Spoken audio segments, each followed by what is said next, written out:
नमो महावदन्याय कृष्ण प्रदायते कृष्णाय कृष्ण चैतन्य नामे गौरव। हे कृष्ण कन्नौ सुंदे दीन बंदे जगत पते गोपेश गोपिकांत राधा का नमस्ते। तब कांचन गौरागी राधे बिंदावेश्वरी विश्वानु सुते देवी प्रणामी हरिप्रिय वंदे तुलसी देवी प्राय केशव चाह कृष्ण भक्ति पदे देवी सत्यपते नमो नमः। श्री कृष्ण चैतन्य प्रभु नित्यानंद श्री अद्वैत गदाधर श्री वसादि गौर सिंह। हरे कृष्ण कृष्ण कृष्ण हरे हरे हरे राम राम राम हरे हरे। सर्वप्रथम मैं अपने गुरुदेव ओम विष्णुपाद अष्टोत्तर सर श्री श्री भक्ति वेदांत श्रीधर गोस्वामी गुरुदेव महाराज जी के चरणों में अनंत कोटि दंड प्रणाम करती हूँ और गुरु जी से जी की कृपा की वांछा करती हूँ कि गुरुदेव मुझे शक्ति प्रदान करें जिससे मैं कुछ बोलने का प्रयास करूँ। मैं अपने परम गुरुदेव जय नित्य लीला प्रविष्ट ओम विष्णुपाद अष्टोत्तर सर श्री भक्ति वेदांत नारायण महाराज जी के चरणों में भी कोटि कोटि दंड प्रणाम करती हूँ। मैं अपने परम गुरुदेव जय नित्य लीला प्रविष्ट ओम विष्णुपाद अष्टोत्तर श्री भक्ति श्री रूप सिद्धांति गोस्वामी महाराज जी के चरणों में अनंत कोटि दंड प्रणाम करती हूँ और उनसे अयुक्ति की कृपा की वांछा करती हूँ। मैं अपने शिक्षक गुरु श्री मल्लिका अर्जुन प्रभु जी के चरणों में भी दंडवत प्रणाम करती हूँ। श्री श्यामानंद प्रभु जी, सुंदर गोपाल प्रभु जी, गौर सुंदरदास प्रभु जी के सभी के चरणों में मेरा दंडवत प्रणाम। मैं खुशी दीदी को भी दंडवत प्रणाम करती हूँ जिन्होंने मुझे बोलने का उत्साह प्रदान किया। यहाँ उपस्थित सभी वैष्णवी के चरणों में मेरा यथायोग दंडवत प्रणाम।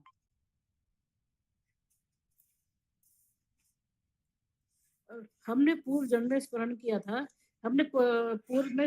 था कि हम अपना परिचय भूल के किस प्रकार भगवान की जो त्रिगुणात्मक शक्ति है, जो 3 गुण की रस्सियों से उसे बांधे हुए हैं, बांध करके ना जाने कितने असंख्य जन्मों से बंधे गए हैं। इसमें पूर्व अपि मरणम, बार बार हम जन्म लेते हैं, शरीर छोड़ते हैं, लेकिन फिर भी हम इस पूरे के पूरे कैजल में बार बार क्यों फंस रहे हैं, क्यों क्यों जन्म मृत्यु के चक्कर में बार बार फंस रहे हैं। इसका एकमात्र उपाय बताया गया है कि कृष्ण को भूलने से जीव आदि काल से बहुमुख हो गया है। कृष्ण से बहुमुख होने के कारण हम संसार में दुख प्राप्त करते हैं। यदि हम कृष्ण से उन्मुख हो जाएं तो सारे दुख एक क्षण में नष्ट हो जाएंगे। इंसान किसी भी स्थिति को प्राप्त हो जाए, अपने कर्मों से पीछा नहीं छुड़ा सकता, लेकिन जो प्रारब्ध कर्म को नष्ट करने का सामर्थ्य है वो कृष्ण भक्ति में है, कि नाम आश्रय करने में है। हमें ये पता चल गया है कि जब तक हमें किसी चीज की महत्ता इम्पोर्टेंस नहीं मालूम होगी, जब तक हमें इस मानव शरीर की इम्पोर्टेंस नहीं मालूम होगी, तो तब तक हम इसका महत्व नहीं समझ सकेंगे। उदाहरण के तौर पर मानो किसी बच्चे को हम हीरा और डायमंड या कंचा उसके हाथ में दे दें, तो वो क्या समझेगा? उसको तो पता नहीं है कि डायमंड की क्या वैल्यू है और हीरे की क्या वैल्यू है। वो तो उसको एक कंचा समझ के खेलेगा, उसे क्या पता इसकी क्या कीमत है। यही हमारी स्थिति है। भगवान ने हमें जो ये शरीर दिया है, वे हम समझ रहे हैं कि बाकी जो 84 लाख योनियां हैं उससे अलग अलग है। जल में रहने वाले जो जीव हैं वो 9 लाख हैं। वृक्ष लताएं स्थावर जो जीव है वो 20 लाख हैं। कीड़े मकोड़े 11 लाख हैं। पक्षी 10 लाख हैं। पशु 30 लाख है। मनुष्य 4 लाख है। बाकी इतनी सारी योनियों में हम भी बाकी योनियों जैसे हैं। हमें ये हम समझ रहे हैं, लेकिन हम में से उनमें जमीन आसमान का अंतर है। मतलब बाकी योनियों में और मनुष्य की योनियों में जमीन आसमान का अंतर है। हम साधन धाम स्वरूप आश्रित है।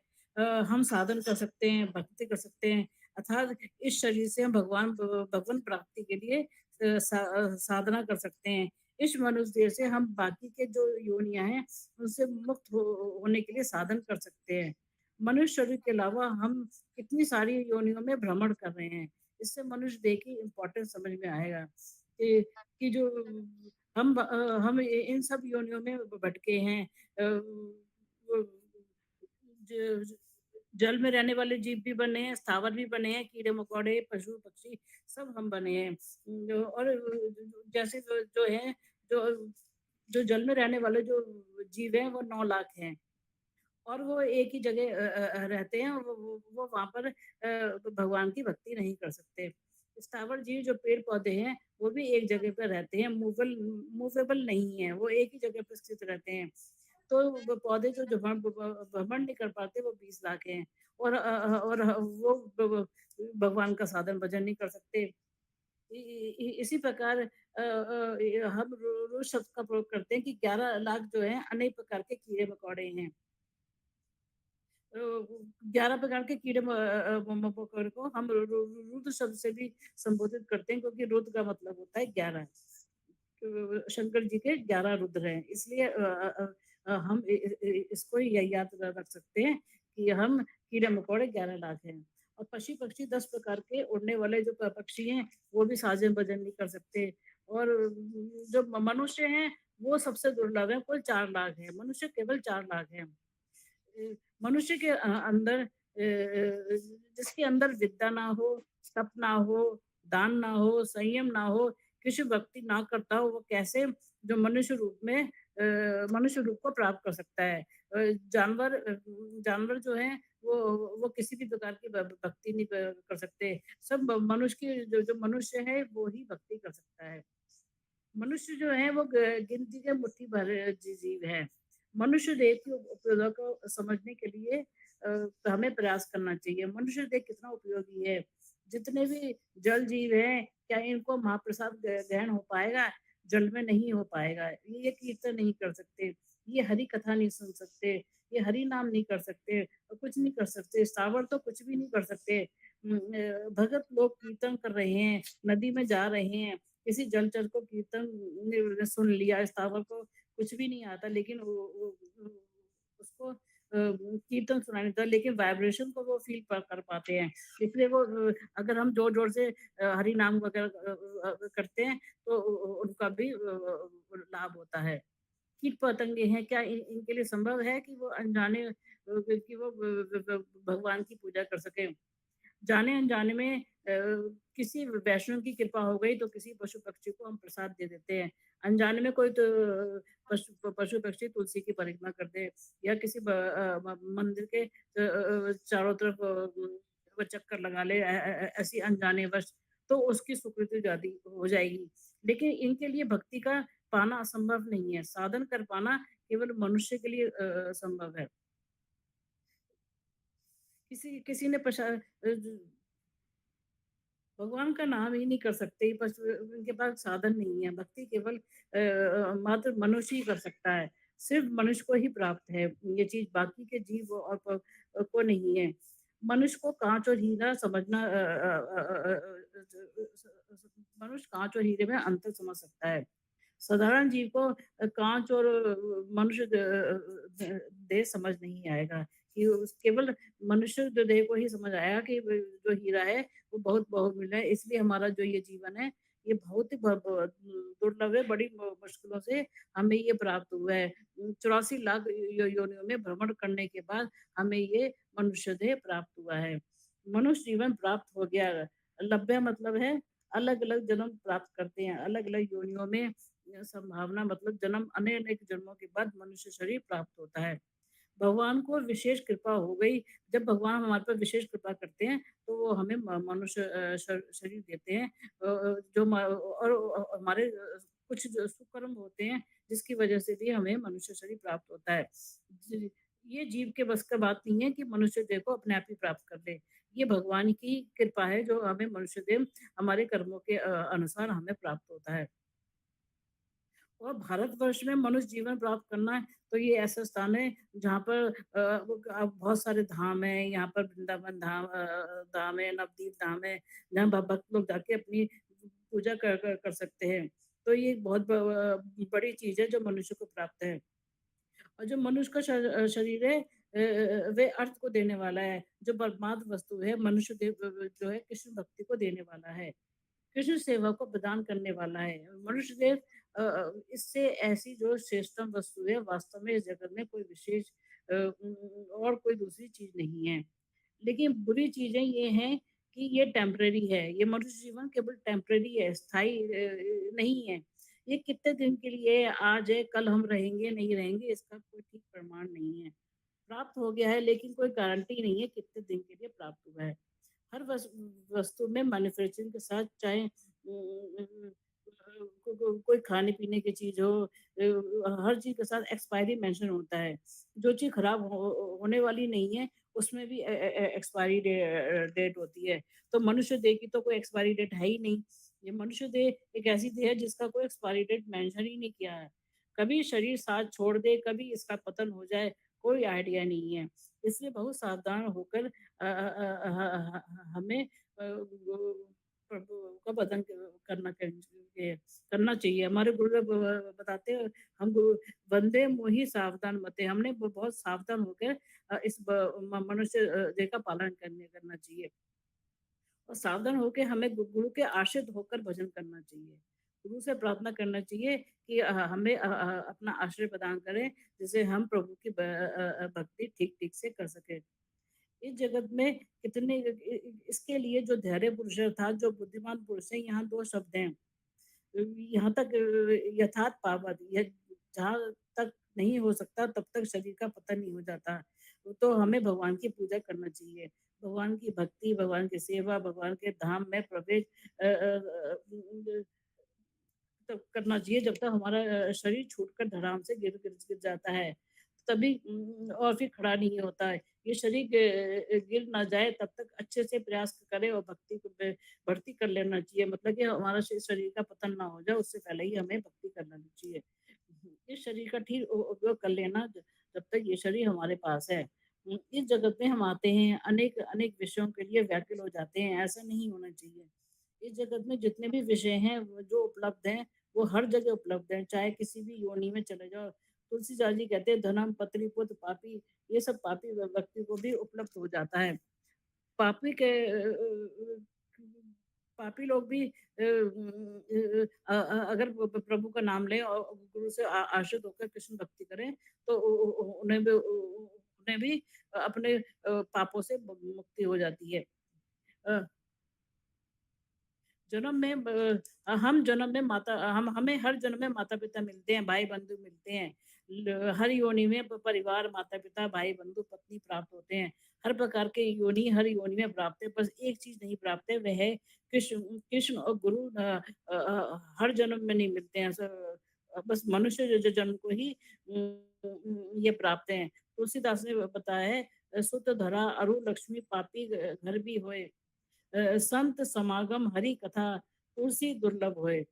जो भक्ति अभी हमें मिल रही है, भगवान का वास्ते परिचय मिल गया है। भगवान कौन है, ये सबसे बड़ी विडंबना है। वो भगवान कोई भी हो, कोई सुप्रीम फोर्स तो है जो हमारे को गाइड कर रही है, जिसकी भक्ति करके हम इस जन्म मृत्यु के चक्कर में से दूर हो सकते हैं। सभी भगवान को वो कहते हैं, सब भगवान है, कौन है, भगवान की बात कर रहे हैं। हम बहुत सौभाग्यवान हैं कि हमें गुरुदेव ने कृपा करके, वैष्णव की कृपा करके स्वयं भगवान को कैसे भगवान का परिचय बताया है। सब मेरे लिए से प्राप्त हो रहा है, ये वस्तु हमें प्राप्त हो गई है। गुरु परंपरा के माध्यम से भगवान कौन है इस चीज़ को हम जान पा रहे हैं। साथ में भगवान के ने विशेष कृपा की है कि गुरुदेव के रूप में भगवान स्वयं अवतरित होते हैं और भगवान ही अपने प्रकाश में गुरुदेव के रूप में हमारे निकट आ जाते हैं। बस ये 2 वस्तु हैं, कृष्ण ना मिले गुरुदेव, कृष्ण हर जगह प्राप्त नहीं होते। बाकी सारी वस्तुएँ प्राप्त हो जाती हैं हर योनियों में। हमें बहुत सावधान होके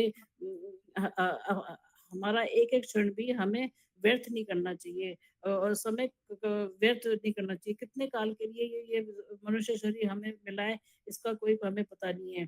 इसलिए बहुत सावधान होके हमें कृष्ण भक्ति करना चाहिए और अपने बुद्ध के जो दिखाए हुए पथ पर हमें चलना चाहिए क्योंकि ये मनुष्य देह बड़ी मुश्किल से हमें प्राप्त हुई है और ये इसका पतन होने से पहले ही हम इसकी सार्थकता को समझकर प्रभु का भजन करना चाहिए। इतना कह के मैं अपनी वाणी को विश्राम देती हूँ। वांछा कल्पतरु कृपा सिंधु एवं च पतितनां पावनेभ्यो वैष्णवेभ्यो नमो नमः।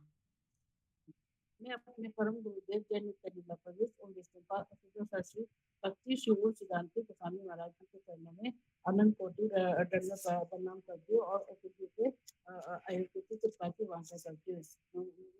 मैं अपने शिक्षा गुरु श्री मल्लिकार्जुन प्रभु जी, श्यामानंद प्रभु जी, सुंदर कुमार प्रभु जी और गौर सुंदरदास प्रभु जी के चरणों में दंडवत प्रणाम करती हूँ। मैं खुशी दीदी को भी दंडवत प्रणाम करती हूँ। उन्होंने मुझे बोलने का साहस प्रदान किया। यहाँ उपस्थित सभी वैष्णवी के चरणों में मेरा यथायोग दंडवत प्रणाम। आज का मेरा टॉपिक है सर्च फॉर हैप्पीनेस। हम सब लोग इस विषय के लिए प्रयास हैं। सब चाहते हैं हम खुश रहे। हमारा जीवन, सब चाहते हैं कि हमारा जीवन सुख से बीते। इसलिए हम हर दिन रात प्रयास भी करते हैं।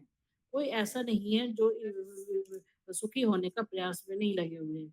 लेकिन हमें ये जानना पड़ेगा सबसे पहले कि वास्तविक खुशी हमें कहाँ से प्राप्त होगी। संसार की जितनी भी खुशियां हैं वह सब टेम्परेरी हैं। कभी हम अच्छा खाना ढूँढते हैं और अच्छा खा लिया तो कितनी देर के लिए हम खुश हो रह पाएँगे। तो और अगले दिन ही हमें कुछ और अच्छा चीज़ चाहिए। तो ऐसे किसी किसी ऐसी जगह जा जा जो घूमने का हमारा मन करता है कि जहाँ पे हमें अच्छा लगे। तो कितने बार कितनी देर के लिए हमें उसकी खुशी रहेगी जब तो हमारी मेमोरीज में वहाँ के घूमने के की जगह का हमें ध्यान रहता है। हम अच्छा पहनने की भी इच्छा रखते हैं जिससे हमें खुशी मिले। पुराना हो जाता है वस्त्र तो हमें नया वस्त्र चाहिए। जितनी भी खुशियां हैं इस जगत में सारी टेम्परेरी हैं। कोई भी एक ऐसी चीज नहीं है जो हमें प्रसन्नता दे दे। परमानेंट हैप्पीनेस देने वाली कोई वस्तु नहीं है। क्योंकि अगर कोई व्यक्ति खुशी ढूंढ रहा है तो उसे खुशी चाहिए। अगर हम खुश होते हैं तो हम कोई और खुशी नहीं ढूंढते। जब व्यक्ति प्रसन्न होता है उस समय उसे कोई और प्रसन्नता नहीं चाहिए। खुश है तो खुश है, दुखी है तो वो दुखी है। अगर हम खुशी ढूंढ रहे हैं तो प्रसन्नता चाहिए। तो दुख किस प्रकार का है ये जानना जरूरी है। जिस प्रकार से खुशियाँ परमानेंट नहीं है, स्थायी नहीं है, उस प्रकार से दुःख भी परमानेंट नहीं है। छोटे-मोटे दुःख तो लगे रहते हैं। किस स्थान पे गए, अच्छी व्यवस्था नहीं थी तो हम दुखी हो जाते हैं। 4 दिन के लिए कहीं गए, वहाँ प्रिय वस्तु हमें नहीं नहीं प्राप्त हुई तो हम दुखी हो जाते हैं। कुछ दिन बाद हमें कोई अच्छी चीज़ मिल गई तो हम खुश हो जाते हैं। ऐसे करके बहुत सारी चीज़ें होती हैं और हम कभी खुश हो जाते हैं, कभी दुःख हो जाते हैं। ये ये कालक्रम हमेशा चलता रहता है। और हम हमेशा श्रेष्ठ चीज़ प्राप्त करने के लिए ढूँढने का प्रयास करते हैं। खुशी भी 2 प्रकार की होती है। एक होती है टेम्पररी, अ, ज ज जिसे अशाश्वत कहते हैं, एक होती है परमानेंट खुशी जिसे शाश्वत कहते हैं। जो शाश्वत सुख है वह रियल हैप्पीनेस है। जो अशाश्वत सुख है वो टेम्पररी हैप्पीनेस है। जो शाश्वत दुःख है वो हमेशा के लिए हमेशा के लिए नहीं रहता। जो अशाश्वत दुःख है उसका कोई काल नहीं है, वो कभी भी हो सकता है। टेम्परेरी दुःख आज है, कल नहीं है। और ये शाश्वत दुःख कौन-कौन से हैं? जन्म, मृत्यु, जरा, व्याधि। संसार को बताया गया है शाश्वत दुखालय। भगवान ने फिर दोबारा ऐसा ही शरीर प्राप्त करके दुखालय विशेष रूप में चले गए तो वहाँ सुख प्राप्त होगा। 4 प्रकार के दुःख हैं, जन्म, मृत्यु, जरा, व्याधि। इन चारों में से सारे के दुःख सारे स क क क स ये दुःख जन्म-जन्म कैसे दुःख हुआ, कोई जन्म लेता है, कितनी मिठाइयाँ बँटती हैं, सब लोग नृत्य करते हैं। जैसे कोई बच्चा जन्म लेता है तो तो जन्म होना कोई दुःख होता है, लोग कितनी मिठाइयाँ बाँटते हैं, सब लोग नृत्य करते हैं, बच्चे का जन्म होता है, तो उससे वंश आगे चलता है, वंश की वृद्धि होती है, बच्चे के लिए वो एक बहुत बहुत देखिए बच्चों के लिए ये बहुत बड़ा दुःख है। ये बच्चे के लिए दुःख क्यों है? क्योंकि जब बच्चा बाहर आता है तो कितनी बुरी तरह से रो रहा होता है। किसी भी बच्चे को हँसते हुए जन्म लेते हुए नहीं देखा। क्योंकि वो अंदर में इतने दुःख झेल चुका होता है, बाहर निकलना और भी बड़ा कष्ट हो जाता है उसके लिए। माँ के घर में जो कुछ भी उसका टाइम स्पेंड रहा हो, एक तो उल्टा वो लटका रहता है। और वो जो माँ का जो प्लेसेंटा जो कवर होता है जिसमें बच्चा होता है, वो बहुत ही पतला होता है। अंदर भी बहुत गंदगी चीज़ होती है। बच्चे के अंदर कई बार माँ का मलमूत्र बच्चे के मुँह में चला जाता है, तो बच्चा पेट में ही मर जाता है। कई बार जन्म लेने के बाद कोई गंदी चीज़ उसके अंदर चली गई, तो वो नरक को भोगता है। माँ का गर्भ और नरक में कोई भी ज़्यादा फ़र्क नहीं है। जबकि माँ का गर्भ तो पूज्य है, वो हमें प्राण देने वाला है। उसके अंदर की जो स्थिति है, माँ के गर्भ से बाहर आ गए। ये और भगवान भक्ति कर रहे हैं, तो माँ का गर्भ पूज्य है। अगर हम माँ के घर से बाहर आए और भगवान की भक्ति कर रहे हैं, तो माँ का जो गर्भ है, वो पूज्य है। यदि बार-बार जन्म ले रहे हैं और बार-बार मर रहे हैं, तो वह स्थान नरक से कम नहीं है। एक तो छोटा-सा प्लेसेंटा माँ के गर्भ में, उसमें भी ब बंदा जो बच्चा होता है वो उल्टा लटका होता है। पैर ऊपर और सर नीचे की डायरेक्शन में होता है। इसमें बहुत वो छटपटाता है। जब माँ गर्भवती होती है, तो उसे कई प्रकार की क्रेविंग भी होती है। ऐसी स्थिति में किस-किस प्रकार के वो खाद्य पदार्थ खा लेती है। जहाँ उल्टा-सीधा खा लिया, तेल मसाले कुछ भी खा लिया तो बच्चों की ब ब बच्चे की क्या स्थिति होगी, ये हम सोच सकते हैं। एक दिन हम अगर बहुत सारी अगर हम एक दिन बहुत सारी अ, ह हरी ह बहुत सारी मिर्च खा लें, तो क्या होगा? अगले दिन हमें शौच में बहुत जलन होगी। अंदर जो बच्चा है वो उसकी भी स्थिति मरने जैसी हो रही होती है। उसे लग रहा होता है अब प्राण निकले कब प्राण निकले। जन्म से पहले ही और प्राण उसके अंदर आ जाते हैं। जब संचय होते हैं तो भगवान तीसरे महीने में भगवान जो है प्राण बच्चे के अंदर संचय कर देते हैं। आत्मा प्रवेश कर जाती है 3 महीने में। गर्भ में सोचो उस बच्चे की क्या स्थिति होती होगी और लोग खुश हो रहे होते हैं। लोग कहते हैं जब माँ के गर्भ में जब बच्चा पैर चलाता है तो लोग कहते हैं कि फुटबॉल खेलेगा, अभी ये किक करेगा। वो किक नहीं मार रहा होता है, बेचारा तड़प रहा होता है।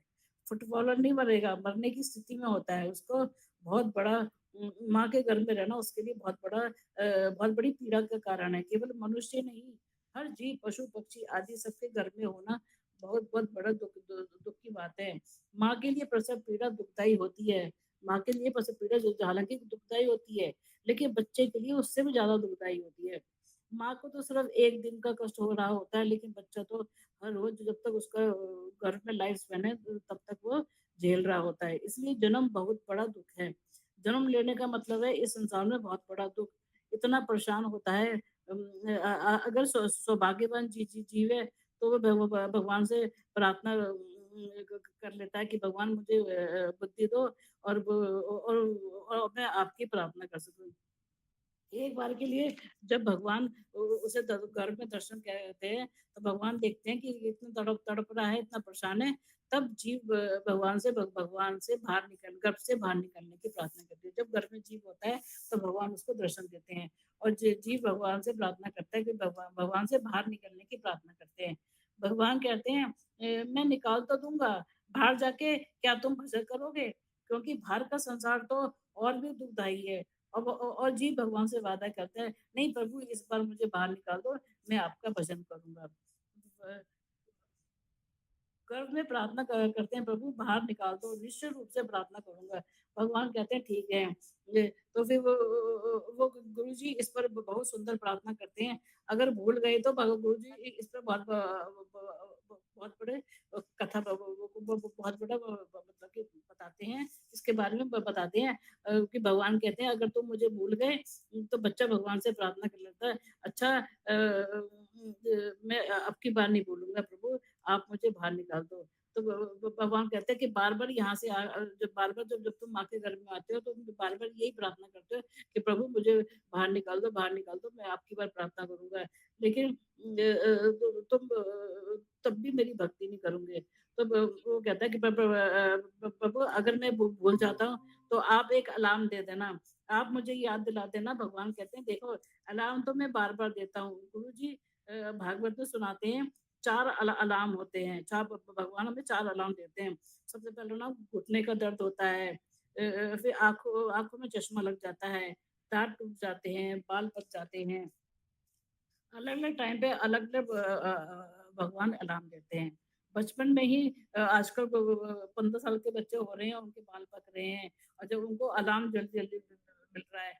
क्योंकि जीवन जो काल है आजकल के समय में बहुत कम रह गया है। कोई 60 साल में जा रहा है, कोई 70 साल में, अब 100 साल तक भी नहीं लोग जी रहे हैं। लोग 15 साल तक अलार्म दे रहे हैं। इतने पर भी हम नहीं मानते हैं। धीरे-धीरे हमारी आँखों की रोशनी जा रही है। आजकल छोटे-छोटे बच्चों की आँखों में चश्मा लग जाता है और फिर हमारे डाँट टूटते हैं धीरे-धीरे। फिर भी हमें समझ नहीं आता, अब तो भगवान का भजन कर लेना चाहिए। एक दिन हम खुद ही टूट जाते हैं और शरीर छोड़ देते हैं। भगवान फिर कहते हैं, जाओ तुम्हें अब शरीर छोड़ के जाओ, अब 4-5 अलार्म तुम्हें दिया, तुम्हें एक भी अलार्म सुनाई नहीं दिया। भगवान कहते हैं कि इससे पहले भी मैं तुम्हें, भगवान गर्भ में कहते हैं, इससे पहले भी मैं तुम्हें कई बार अलार्म दूँगा, तुम्हें समझ नहीं आया। फिर दूँगा, फिर भी तुम्हें समझ नहीं आया तो मैं क्या करूँ? जीव कहता है कि प्रभु समझ में आएगा। प्रभु आप कोई साधु भेज देना हमारे निकट। भगवान साधु को भी भेजते हैं, भगवान खुद गुरुदेव के रूप में आ जाते हैं। और स्वयं भगवान गुरु रूप धारण करके आ जाते हैं, लेकिन फिर भी हमें समझ नहीं आता। बताओ अब भगवान क्या करें? ज़बरदस्ती पीछे से पकड़कर हमें भजन तो नहीं करा सकते। साफ कई भगवान तो कई बार अलार्म दे रहे हैं। गुरु रूप में स्वयं खुद आ गए, अब कैसे भजन कराएँ? रोज़ गुरुदेव के रूप में हमें शिक्षा दे रहे हैं। गुरु भजन करने के लिए गुरु हमसे हमारे गुरुदेव हमसे भजन करने के लिए कहते हैं, हरि कथा सुनने के लिए कहते हैं, हरि कथा बोलने को कहते हैं और भगवान की सेवा करने के लिए कहते हैं। हमें गुरुदेव और भगवान की सेवा करना चाहिए। उसके बाद दूसरा बड़ा दुःख है हमारा मृत्यु। मृत्यु सबसे बड़ा दुःख है। अंतिम समय में देख लो, आजकल 60 होने के बाद हमारा शरीर को कुछ काम का नहीं होता। जब हम बहुत वृद्ध अवस्था में चले जाते हैं तो हम बीमार हो जाते हैं, शौच आदि भी अपने आप नहीं जा सकते। जगह-जगह हमारे जोड़ों में दर्द हो जाता है, इतना दुखी हो जाते हैं कि हमारा जीवन जो बचा है उसे हमें जीना पड़ता है। ये भजन नहीं किया तो मृत्यु के कगार में मृत्यु आती है। इसलिए हमें जब बचपन में ही भगवान का भजन कर लेना चाहिए, क्योंकि वृद्ध अवस्था में आके हम स्वस्थ ना रहें, हमारा शरीर रोगों से ग्रस्त हो जाए, तो कैसे हम भगवान का भजन करेंगे? तो हमें बचपन में ही भगवान का भक्ति कर लेना चाहिए। मृत्यु काल में जो भक्त भजन करता है तो वैकुंठ से दूध आते हैं। और जो भक्ति नहीं करता, जिसके माथे पर तिलक नहीं होता और जो उंडू तिलक नहीं लगाता, उन पुंड तिलक नहीं लगाता, इसलिए भगवान अपने दूतों को नहीं भेजते। तो उस समय यमदूत आते हैं हमें लेने। भगवान ने सारा कुछ दिया है, साधु रूप में आए, लेकिन फिर भी यदि नहीं हो पा रहा है तो फिर कौन आएगा? धर्मराज फिर तो यमराज ही आएँगे, अपने दूतों को भेजेंगे और जब यमराज आएँगे तो भगवान के पार्षदों को तो भगवान विमान में ले ले जाते हैं। भगवान अपने भक्तों को तो भगवान अपने पार्षद भेजते हैं, विष्णु दूत आते हैं विमान लेकर। लेकिन हमारा जो व्यक्ति भजन नहीं करता उसके लिए तो कोई विमान नहीं आता, उसको तो विष्णु दूत ही ले जाते हैं और विष्णु दूत बहुत अलग तरीके से प्राणों को हरते हैं। मृत्यु काल में हमें 10,000 बिच्छू के काटने का डंक जैसा प्रतीत होता है और कई लोगों का आपने देखा है कि शौच आदि, मलमूत्र आदि निकल जाता है। लोगों के साथ ये होता है, जो व्यक्ति जिनकी उन्नत गति होती है, ऊपर के लोकों में जाते हैं, उनकी ठीक-ठीक गति हो जाती है। लेकिन जो भगवान के भक्त हैं, उनके लिए तो स्पेशल व्यवस्था होती है।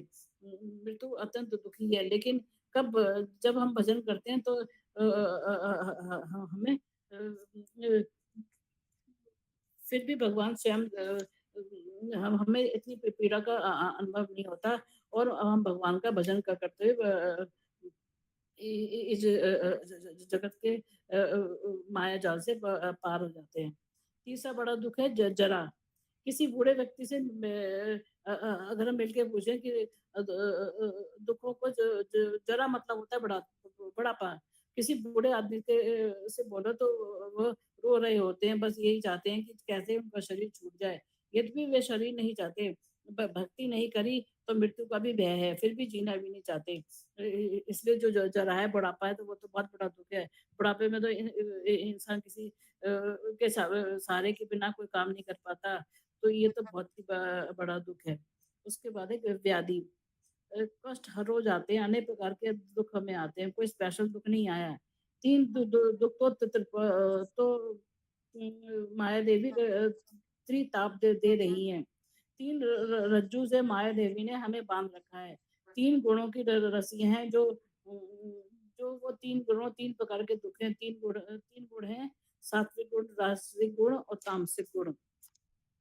माया देवी तीनों प्रकार के दुख देती हैं। आदि दैविक, आदि भौतिक और आध्यात्मिक। ये तीनों प्रकार के दुख हमें मिलते रहते हैं लगातार। कुछ भी ऐसा नहीं हो रहा तूफान आया, घर टूट गया, 4 लोग मर गए, कुछ भी नहीं हुआ, फ्लाइट में बैठे लोग हंसी खुशी बैठे हैं, और कुछ नहीं हुआ तो फ्लाइट क्रैश हो गई। ट्रेन में बैठे बैठे लोगों का जीवन हंसकर चल रहा है, वो हंसी खुशी जब ट्रेन की यात्रा कर रहे हैं और ट्रेन ही पलट गई। घर बैठे-बैठे कोई ना कोई समस्या हो जाती है, जैसे हेडेक हो जाता है, कभी घर में किसी बात पे कलेश हो जाती है, कभी मारपीट हो जाती है घर पे। ये 3 प्रकार के जो तीनों गुणों में बंधे रहने पर रोज़ हम पीड़ा भुगत रहे हैं। हर काल में पीड़ा दे रही है, क्योंकि ये माया देवी द्वारा कंट्रोल्ड है। तीनों प्रकार की रस्सी होती है, माया देवी जीव को बाँध कर रखती है। म कौन-सी रस्सी माया देवी के खींचती है, ये किसी को पता नहीं है।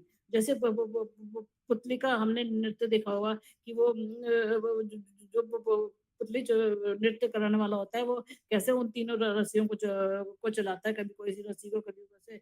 इसी प्रकार मा मा माया देवी कौन-सी रस्सी के खींचती है, ये हमें कभी भी पता नहीं चलता। व्याधि तो इतनी प्रबल है कि जीव तो एक दिन भी क्या, इस व्याधि के बिना नहीं रह सकता। कोई कष्ट नहीं है, बिना कारण दुःख दुःख हो रहा है। तीनों तरफ माया देवी बाँध कर हमें तीनों दुःख समय पे दे रही है। हमारे पुराने कर्मों के हिसाब से हमें ये दुःख मिलता है। इसलिए भलाई इसलिए में है कि ह हम भजन करके यहाँ से निकल लें। ये 4 प्रकार के दुःख होते हैं, जन्म, मृत्यु, जरा, व्याधि। अब दुःख कौन से टेम्परेरी है, कौन से परमानेंट है, इसका पता करना है। जो परमानेंट दुःख हैं, वो है जन्म, मृत्यु, जरा। ये तीनों हमेशा रहते हैं, और टेम्परेरी दुःख है व्याधि। जन्म तो लेना ही पड़ेगा, ये नहीं कह सकते हम जन्म नहीं लेंगे। जैसा कर्म वैसा शरीर भी तुरंत मिल जाता है। भूत बन के तो नहीं रहेंगे, दोनों शरीर मिल जाएगा। जैसा कर्म हम करेंगे वैसा जन्म हमें मिल जाएगा। मृत्यु भी ज़रूर आएगी, ये परमानेंट है। जहाँ जब तक यहाँ से बाहर नहीं निकला, जब तक जरा व्याधि ये भी आती रहेंगी। इन दुखों से बाहर कैसे छूटें? हमें इस सुख की खोज करनी है। हम हर रोज़ इस सुख की खोज कर रहे हैं कि हम कैसे इस दुःख से बाहर निकलें। घर में हम बढ़िया एसी लगा लेते हैं, पता नहीं एसी दूसरे दिन पानी टपका देता है, बिना मतलब के दुःख हो रहा है। हम माँगने नहीं जा रहे किसी से, फिर भी दुःख हो रहा है। किसी प्रकार का कष्ट दुखों को हम न्योता नहीं देते, फिर भी हमें दुःख हो रहा है। वास्तव में यहाँ से हम बस भगवान से ही प्रार्थना कर सकते हैं, और वो भगवान स्वयं गुरु के रूप में आते हैं और हमें समझाने के लिए कि हमें भजन भक्ति करना चाहिए। सुख का तात्पर्य आनंदित होना है। जब हृदय आनंदित होता है, उसी को सुख कहते हैं। यहाँ जो आनंद स्वरूप है, वह है भगवान। भगवान का एक नाम आनंद है, एक नाम है सच्चिदानंद। जो सत्य वस्तु हैं, चिन्मय स्वरूप हैं, दिव्य हैं, ज्ञान स्वरूप हैं और आनंद स्वरूप हैं, आह्लादित रूप हैं। उनके निकट जाकर ही हमें आनंद प्राप्त हो सकता है, और हमें सच्ची सुख, परमानेंट सुख प्राप्त हो सकता है। जो भगवत वस्तु है, वह भगवान, गुरु, ठाकुर जी के विग्रह स्वरूप, उनकी सेवा करने से ही हमें भगवान से संबंधित वस्तु के निकट जाकर ही हम सुखी हो सकते हैं। उन्हीं की प्राप्ति होने पर जीव सुखी हो सकता है, अन्य कोई उपाय नहीं है। जगत में दूसरा कोई उपाय नहीं है। इसके लिए क्या करना पड़े? हमें सिर्फ गुरु जी से प्रयास करना से प्रश्न करना पड़ेगा। वेदांत सूत्र में बताते हैं, अथो ब्रह्म जिज्ञासा। तो शंकराचार्य ने वैष्णव के लिए क्या-क्या दिया है? जगन्नाथ आश्रम दिया है, शिव जी की बहुत सुंदर-सुंदर स्थिति दी है। स्वयं का स्वरूप स्वयं बताकर ही भक्तों के लिए कीर्तन बताया है। शंकराचार्य ने बताया है, भज गोविंदम, भज गोविंदम मूढ़मते। जब उन्होंने समस्त मायावाद का प्रचार कर लिया शंकराचार्य ने, तो उन्होंने लास्ट में बोला कि मनुष्य को बस यही काम करना चाहिए, भज गोविंदम, भज गोविंदम, भज गोविंदम मूढ़मते। जो शंकराचार्य कह रहे हैं, मूर्ख लोगों, कृष्ण भजन कर लो, मैं तुम्हारे कल्याण करने वाली बात मैं तुम्हें बता रहा हूँ। वेदांत फिलॉसफी को मायावाद में डाल दिया है। भगवान होते नहीं है इस प्रकार का समझा है। भक्त लोगों को समझा रहे हैं कि गोविंद का भजन करो, साधारण वैष्णवों का संग करो और तुम जब तक गोविंद का भजन नहीं करोगे तब तक तुम्हें परमानेंट सुखी नहीं मिलेगी और तुम संसार से भवसागर से पार नहीं पाओगे। कुछ भी काम नहीं आएगा, सब भगवान का भजन काम आएगा। इसलिए हे मूढ़मते, हे मूर्ख मन, ये बताओ कि काम के पीछे क्यों भाग रहे हो? काम किया विवेक पीड़े किसी 40-90 साल के व्यक्ति को देखा है, उम्र चली गई, काम विकार चला गया, पानी सूख जाने पर कोई तालाब तालाब नहीं रहता। जिस परिवार में तुम अपना मानकर जो समय दे रहे हो, वह शरीर के क्षीण होने के बाद क्या तुम्हारा परिवार रह जाएगा? घर वाले ही नहीं पूछते। सच्चाई भी यही है, आजकल देखने को मिलता है। आए दिन लोग परिवार भी तब तक पूछते हैं जब तक धन है, नौकरी है।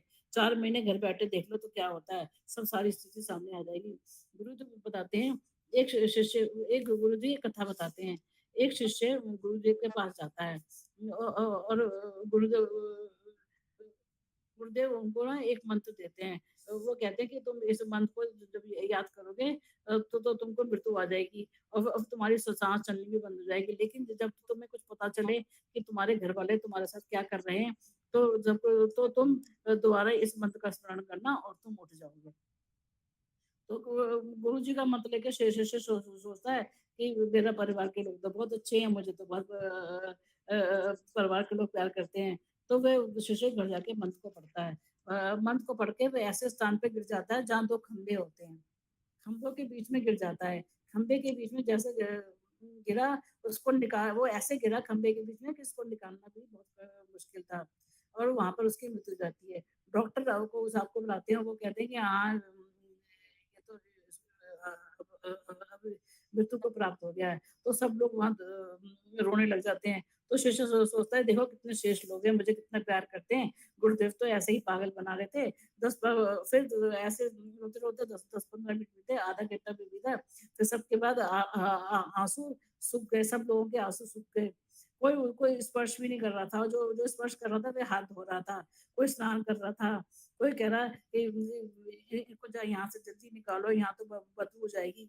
तो शरीर जब निकलने की बात हुई तो अब ये निकलेगा कैसे? तो किसी को माने तो खंभा तोड़ो, तो किसी ने बोला कि इस खंभे को तोड़ दो, तभी वो शरीर को निकाल सकते हैं, दूसरा कोई ऑप्शन नहीं है। तो उसकी पत्नी बोलती, नहीं नहीं नहीं, खंभा क्यों तोड़ेंगे, जिसे जाना था वो तो चला गया।